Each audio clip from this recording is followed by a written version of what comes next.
वळूयात पुढच्या बातमीकडे। मंत्री पंकजा मुंडेंनी आत्महत्या केलेल्या महिला डॉक्टरच्या कुटुंबियांची भेट घेतली आहे। दरम्यान डॉक्टर महिलेला न्याय मिळेपर्यंत शांत बसणार नाही असं यावेळी पंकजा मुंडे म्हणाल्यात। या संपूर्ण प्रकरणाची वरिष्ठ पातळीवर चौकशी केली जाईल असंही आश्वासन पंकजा मुंडेंनी दिलंय।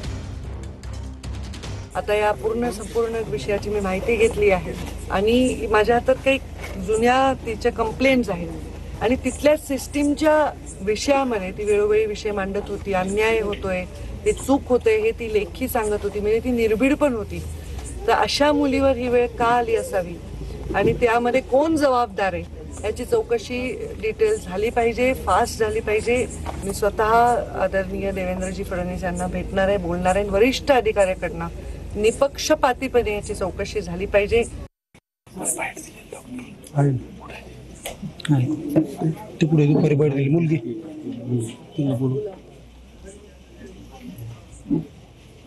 कोणतेही वरिष्ठ अधिकाऱ्यांची चौकशी हे मी तुम्हाला प्रॉमिस करते। तर SIT मध्ये नाही तर FSIT मध्ये एक कमिशनर लेवल माणूस तपास करतो, स्तरीय अधिकाऱ्याच्या माध्यमातून ही चौकशी करायचा आग्रह करतो। पूर्ण आपण न्याय देऊ। जे कोणी प्रमाणात ह्याच्यात दोषी असतील त्यांना कठोर शिक्षा मिळेल आणि तेव्हा त्याच्यात उगीच काहीतरी टार्गेट नाही होणार, जे खरं आहे ते होईल। ठीक आहे, हे माझं प्रॉमिस। तुमचं दुःख फार मोठे म्हणून नाही घेणार आता।